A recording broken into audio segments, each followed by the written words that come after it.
مستانی کی وصیت کے مطابق میں نے اس کوٹھری کو اپنا مسکن بنا لیا تھا۔ اب وظیفوں اور چلوں کی خاطر میں دور نہیں جاتا تھا۔ مستانی کے بعد مجھ سے کوئی بات کرنے والا نہیں تھا۔ اس کی موت کا مجھے سخت افسوس تھا، کیونکہ میں ابھی منزل سے دور ہی تھا کہ اس نے اچانک میرا ساتھ چھوڑ دیا تھا۔ لیکن اس کے آخری الفاظ نے میری ڈھارس بندھا دی تھی۔ میرا خیال تھا کہ اب تک مستانی نے جو کچھ مجھے بتایا ہے وہی سب کچھ ہے، اور اگر میں اس پر عمل کرتا رہوں گا تو ایک نہ ایک دن اپنی منزل ضرور پا لوں گا۔ میں عبادت اور ریاضت میں پھر سے مشغول ہو گیا۔ میرے شب و روز اسی طرح گزر رہے تھے۔ ایک دن جب کہ میں عصر کی نماز سے فارغ ہوا تو خیر النساء کو اپنی چوکھٹ پر کھڑے دیکھا۔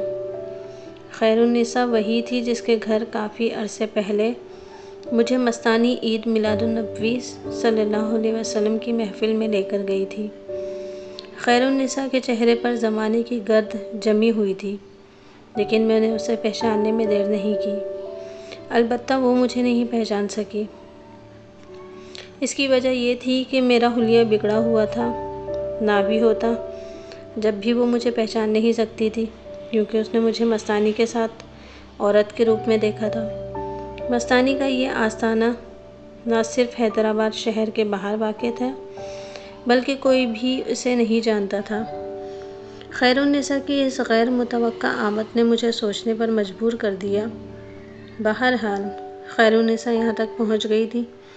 میں نے یہاں آنے کا مقصد پوچھا تو خیر النساء نے بتایا کہ اس کی بیٹی مہر النساء کی شادی کو ایک طویل عرصہ بیت چکا ہے، لیکن ابھی تک اس کی اولاد نہیں ہوئی، اور اب اس کا مستقبل خطرے میں پڑ گیا ہے، کیونکہ اولاد نہ ہونے کے جرم میں اس کے سسرال والے طلاق دینے کا سوچ رہے ہیں۔ خیر النساء بیٹی کی طرف سے سخت پریشان تھی۔ اس کا جہاں تک بس چلا وہ نامی گرامی پیروں اور گدی نشینوں کے پاس گئی، لیکن کسی اور سے اس کی مراد پوری نہ ہو سکی۔ پھر ایک دن جب وہ ایک بزرگ کے مزار سے اپنی بیٹی کے لیے منت مان کر لوٹ رہی تھی تو اس کی ملاقات مستانی سے ہو گئی تھی۔ عرصہ دراز کے بعد دونوں نے ایک دوسرے کو پہچان لیا تھا، اور جب خیر النساء نے اسے اپنی بیٹی کا دکھڑا سنایا تو اس نے بتایا کہ حیدرآباد میں جیکب تالاب کے کنارے ایک فقیر رہتا ہے، وہ اس کے پاس چلی جائے، اور اس طرح خیر النساء مجھ تک پہنچ گئی۔ اس داستان کو پڑھنے والوں کو علم ہوگا کہ خیر النساء کی بیٹی مہر النساء کی استانی مستانی تھی۔ میرے لیے سب سے زیادہ حیران کن بات یہ تھی کہ مستانی جس طرح غائب ہوئی تھی اور جس حالت میں اس نے جس طرح کی باتیں مجھ سے کی تھیں، ان سے تو یہی ظاہر ہوتا تھا کہ وہ مر چکی ہے اور اس کے وصال کو بھی ایک عرصہ گزر چکا تھا۔ لیکن خیر النساء کی اس بات نے کہ اسے میرا ٹھکانہ مستانی نے بتایا ہے، مجھے یہ سوچنے پر مجبور کر دیا کہ کیا مستانی زندہ ہے؟ اگر وہ زندہ ہے تو مجھے اس سے ملنا چاہیے۔ لیکن پھر میرے ذہن میں فوراً ہی دوسرا خیال آیا کہ اب وہ مجھ سے نہیں مل سکے گی۔ اگر اسے میرے ساتھ ہی رہنا ہوتا تو وہ مجھ سے جدا ہی کیوں ہوتی؟ مستانی کا یہ رخ میرے لیے باعث حیرت تھا، لیکن میں نے اس کے خیال کو دماغ سے جھٹک دیا اور اللہ ہو کا نعرہ لگا کر مراقبے کی واردات اور کیفیات میں ڈوب گیا۔ مراقبے کے بعد معلوم ہوا کہ خیر النساء کی بیٹی مہر النساء پر سخت قسم کا جادو کیا گیا ہے۔ میں نے خیر النساء سے پوچھا، تم اپنی بیٹی کو یہاں لا سکتی ہو؟ سائیں بابا، خیر النساء نے ہاتھ جوڑ کر کہا، اسے یہاں لانا مشکل ہے، کیونکہ اس پر دورے پڑتے ہیں، پھر سسرال والے بھی کسی قسم کی مدد کرنے کو تیار نہیں۔ اس کا مطلب ہے، میں نے سوچ کر کہا، پھر مجھے ہی چلنا ہوگا۔ آپ چلیں گے؟ وہ خوشی سے بولی، کیونکہ مستانی نے اسے بتا دیا تھا کہ یہ فقیر آستانہ چھوڑ کر کہیں نہیں جاتا۔ چلو، میں نے کھڑے ہوتے ہوئے کہا اور کوٹھری سے باہر آ گیا۔ میرا خیال تھا کہ میں صبح تک واپس لوٹ آؤں گا۔ اس طرح مستانی کی وصیت میرے ذہن میں نہیں رہی۔ میں ایک بار پھر شہر کی طرف جا رہا تھا۔ خیر النساء نے مجھے اپنی بیٹی کے سسرال کے دروازے پر لا کر کھڑا کر دیا اور خود اندر چلی گئی۔ اسے کیا معلوم تھا؟ یہ گھر میرا اپنا گھر تھا، یہ میرے خالو کا گھر تھا۔ اور شاہد میرا بھائی خیر النساء کا داماد تھا۔ جس وقت مجھے اندر بلایا گیا تو گھر کے افراد رات کا کھانا کھا کر فارغ ہوئے تھے۔ میں صحن میں آیا تو شاہد مجھے دیکھ کر چونکا۔ وہ مجھے پہچان گیا تھا کیونکہ اس سے قبل بازار میں میری اس سے ایک بار ملاقات ہو چکی تھی اور اس نے مجھے گھر چلنے کی دعوت دی تھی۔ شاہد نے نہایت عقیدت اور احترام سے میرے لیے تخت پر چادر بچھائی اور بولا، سائی بابا بیٹھیے۔ میں تخت پر بیٹھ گیا۔ تخت پر بیٹھنے کے بعد میں نے سرسری جائزہ لیا۔ اب یہ مکان 2 منزلہ بن چکا تھا۔ میرے سامنے پلنگ پر خالہ اور خالو بیٹھے تھے۔ وہ دونوں عمر کا طویل سفر طے کر چکے تھے اور اب ان کی خواہش یہ تھی کہ مرنے سے پہلے شاہد کی اولاد کو دیکھ لیں۔ شاہد کی بھی یہی خواہش تھی۔ اس کی عمر بڑھتی جا رہی تھی اور وہ بھی ابھی تک بڑھاپے کے سہارے سے خالی تھا۔ میری جانب ہر شخص پر امید نگاہوں سے دیکھ رہا تھا۔ میں نے سوچا کہ ان سب سے اپنا تعارف کروا دوں، ان سب کو بتا دوں کہ میں تو تمہارا اپنا ہی ہوں، لیکن پھر یہ سوچ کر خاموش رہا کہ اس سے کیا فائدہ۔ تیری دنیا تو ان سب سے الگ ہے، تیرا ٹھکانہ تو ویرانہ ہے، تیرے لیے تو اپنے بھی بیگانے ہیں، تجھے تو واپس لوٹ کر جیکب تالاب جانا ہے۔ میں نے زائد خیالات کو دماغ سے جھٹک دیا اور شاہد سے کہا، تمہاری بیوی کہاں ہے؟ میری آواز سن کر خالہ اور خالو یکبارگی اس طرح چونکے جیسے یہ آواز ان کی جانی پہچانی ہو۔ چند لمحے بعد مہر النساء میرے سامنے کھڑی تھی۔ میں نے نظر بھر کر دیکھا، جادو اس کے جسم میں سرایت کر چکا تھا۔ میں نے سبحان اللہ کا نعرہ لگایا اور وہ ٹوٹی ہوئی پتنگ کی طرح زمین پر گر گئی۔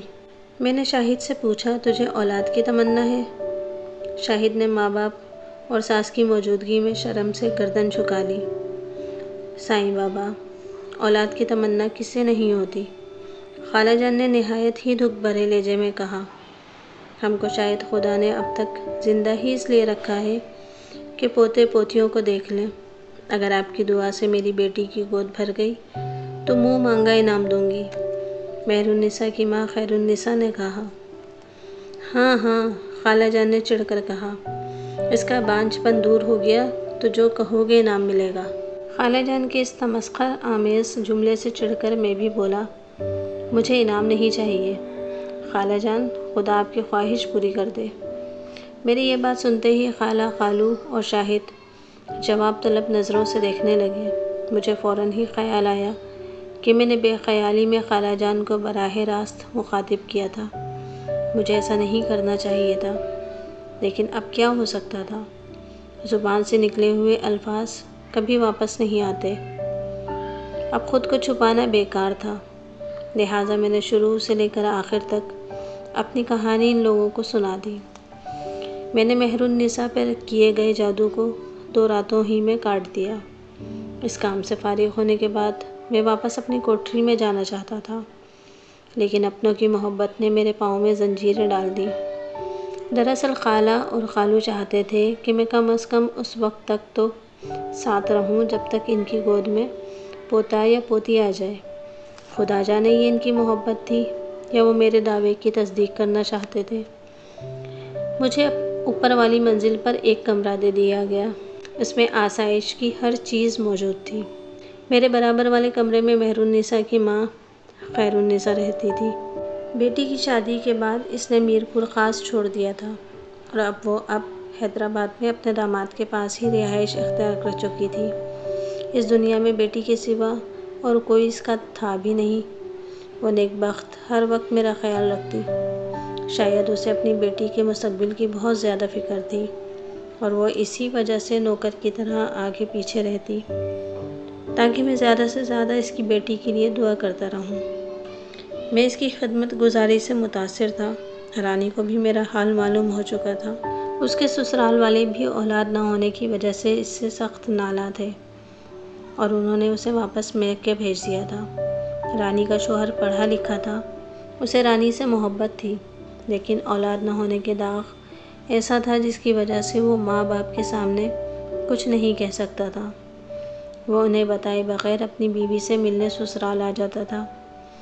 میں نے رانی کا بھی علاج کیا اور خدا کا کرنا ایسا ہوا کہ نند بھاوج دونوں کا پاؤں بھاری ہو گیا۔ دوسرے تیسرے مہینے ہی حمل کے واضح آثار ظاہر ہونے لگے اور پورا خاندان مجھے آنکھوں پر بٹھانے لگا۔ اب رانی کے سسرال والے بھی آنے لگے اور جوں جوں دن قریب آتے جا رہے تھے میرے تذکرے زیادہ سے زیادہ ہوتے جا رہے تھے اور یوں میری شہرت پھیلتی جا رہی تھی۔ بے اولاد خواتین کا میرے پاس جھمگٹا لگنا شروع ہو گیا تھا۔ وہ میرے لیے عمدہ قسم کے کھانے پکا کے لاتی تھیں۔ شروع میں تو میں ان چیزوں کی طرف توجہ نہیں دیتا، بلکہ میں نے انہیں سختی سے منع بھی کیا، لیکن یہ اندھا اعتقاد بھی کیا خوب چیز ہے۔ میرے انکار کو وہ اپنے لیے مطلب برآری کی نوید سمجھتی تھی۔ دنیا میں رہ کر اس کی لذتوں سے انکار کرنا انسان کے بس کی بات نہیں۔ میں بھی کب تک انکار کر سکتا تھا؟ باجرے کی روٹی کھانے والا کب تک حلوے سے منہ موڑ سکتا تھا؟ آج اس بات کو سوچتا ہوں تو یہ حقیقت عیاں ہوتی ہے کہ اللہ کو محبوب رکھنے والوں کے دل میں اسی لیے دنیا کی محبت نہیں ہوتی۔ میں نے اس نعمتوں سے بھری ہوئی پرکشش دنیا میں آ کر غلطی کی تھی یا نہیں، اس کا اندازہ آپ کو میری اس داستان کے ختم ہونے پر ہو جائے گا۔ رانی کے گھر والے اسے آنکھوں پر بٹھا کر لے گئے۔ ان کا کہنا تھا کہ بچے کی ولادت شوہر کے گھر میں ہونا چاہیے۔ میں نے بھی ان کے اس موقف کی حمایت کی، کیونکہ میں بھی یہی چاہتا تھا کہ یہ خوشی اس کے اپنے ہی گھر پر ہو۔ اور پھر شاہد بھی باپ بن گیا۔ ہر شخص خوش تھا۔ اس خوشی میں تمام برادری اور محلے میں لڈو تقسیم کیے گئے۔ رات گئے تک ہجڑوں کی ٹولیاں گانا گاتی رہیں اور یہ جشن 1-2 دن نہیں، پورے 7 دن تک منایا جاتا رہا اور میں بھی لطف اندوز ہوتا رہا۔ ایک رات جبکہ تمام لوگ جشن ختم ہونے کے بعد خوش گپیوں میں مصروف تھے، میں اپنے کمرے میں مسحری پر بیٹھا دل ہی دل میں سبحان اللہ کا ورد کر رہا تھا کہ اچانک خوں خوں کی آواز سنائی دی۔ یہ آواز فضا سے کھڑکی کے راستے آ رہی تھی۔ میں نے لیٹے ہی لیٹے گردن اٹھا کر کھڑکی کی طرف دیکھا۔ ایک کچی ہانڈی فضا میں تیرتی ہوئی اسی گھر کی طرف آ رہی تھی۔ میں تیزی سے اٹھا اور کھڑکی کے پاس آ کر انگلی پر پھونک مار کر ہانڈی کی طرف اشارہ کیا۔ ہانڈی فضا میں معلق ہو گئی اور اس کے آنے والی خوں خوں کی آواز غوں غوں میں بدل گئی۔ میں نے ایک وظیفہ پڑھا اور ہانڈی کو واپس جانے کا اشارہ کیا۔ ہانڈی نے اپنا رخ بدلا اور جدھر سے آئی تھی اس طرف ہی چلی گئی۔ میری نگاہیں ہانڈی کے تعاقب میں لگی ہوئی تھیں۔ ہانڈی اڑتی ہوئی حیدرآباد شہر کے باہر سرسبز و شاداب کھیتوں میں سے ہوتی ہوئی ایک کوٹ کے اندر پہنچ گئی۔ میں نے فوراً ہی پہچان لیا۔ میں اس حویلی میں پہلے بھی آ چکا تھا۔ یہ اصغر کی حویلی تھی۔ ہانڈی کو واپس فضا میں آتا دیکھ کر اصغر بدحواس ہو کر اندر بھاگا اور دوسرے ہی لمحے سکھ دیو باہر نکلا۔ اس کے ہاتھ میں کھلا ہوا چاقو تھا اور دوسرے ہاتھ کی چھنگلی سے خون بہہ رہا تھا۔ ہانڈی کے قریب آتے ہی اس نے اپنی چھنگلی کے خون کے چھینٹے اس پر پھینکے۔ ہانڈی سے ایک شیطانی قہقہہ بلند ہوا اور وہ اس کے قدموں میں اتر گئی۔ سکھ دیو نے ہانڈی کو اٹھایا اور حویلی کے اندر چلا گیا۔ میرے چہرے پر فاتحانہ مسکراہٹ دوڑ گئی۔ میں نے اپنی بصیرت کو سمیٹا اور واپس کھڑکی کو تکنے لگا۔ سکھ دیو! میرے ذہن پر ایک بار پھر یہ شخص چھا گیا۔ مجھے پہلی بار خطرے کا احساس ہوا۔ اس نے یہ ہانڈی کیوں بھیجی تھی؟ میں نے سوچا اور پھر ساری بات میری سمجھ میں آ گئی۔ اصغر اس گھرانے سے رانی کے ساتھ شادی نہ ہونے کا انتقام لے رہا تھا اور اس سلسلے میں سکھ دیو شروع ہی سے اس کا معاون اور مددگار بنا ہوا تھا۔ اصغر ہی کے کہنے پر اس نے نہ صرف رانی بلکہ اس کی بھاوج کی بھی کوکھ باندھ دی تھی، اور جب اسے پتہ چلا کہ ان دونوں کی گود بھر چکی ہے تو اس نے انتقاماً یہ ہانڈیاں بھیجی۔ اس کا مقصد کسی کی جان لینے کے سوا اور کچھ نہیں تھا، لیکن وہ کس کی جان لینا چاہتا تھا؟ شاہد کے بچے کی یا اس کے جادو کا توڑ کرنے والے کی؟ مجھے ایک بڑے خطرے کا احساس ہوا۔ میں فوراً ہی مسحری سے اٹھا اور اپنی اور تمام افراد خانہ کی حفاظت کا فیصلہ کر لیا۔ روحانیت کی تھوڑی سی بھی سوجھ بوجھ رکھنے والے اس بات سے آگاہ ہوں گے کہ کسی گھر کے اطراف میں پڑھی ہوئی کیلیں گاڑ دینے سے وہ گھر حصار میں آ جاتا ہے۔ اس کام سے فارغ ہونے کے بعد میں نے یہ دیکھنے کی خاطر کہ اب سکھ دیو کے ارادے کیا ہیں، اپنی نگاہ کو وسیع کر دیا۔ میری باطنی نگاہ وسیع سے وسیع تر ہوتی جا رہی تھی۔ میری نظریں تمام مادی رکاوٹوں کو پار کرتی ہوئی حویلی کے اس کمرے میں پہنچ گئیں جہاں سکھ دیو اور اصغر پریشان سے بیٹھے ہوئے تھے۔ یہ ہانڈی واپس کیسے آ گئی مہاراج؟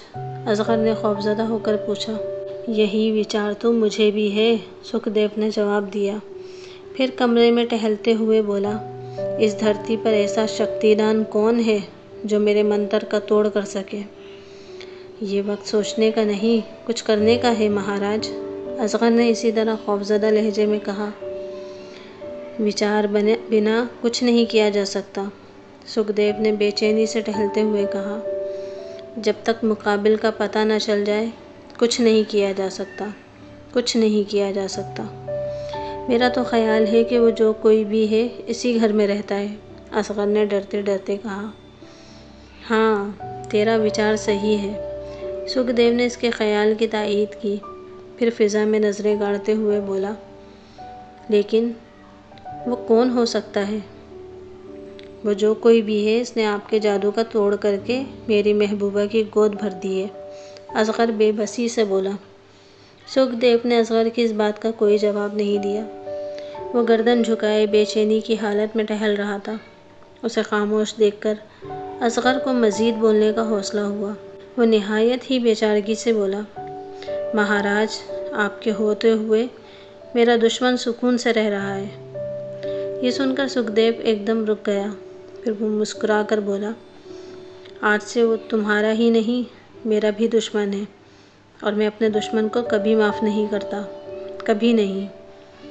سکھ دیو کی بات سن کر اصغر کا حوصلہ بڑھا اور وہ بے تابی سے بولا، تو پھر کچھ کیجیے نا۔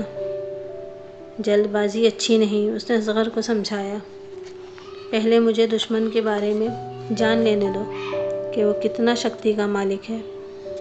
مہاراج، اصغر کھسیانا ہو کر بولا، وہ آپ کے منتر کا بار بار توڑ کر رہا ہے اور آپ ہیں کہ اس کی طاقت کا اندازہ لگانے کی سوچ رہے ہیں۔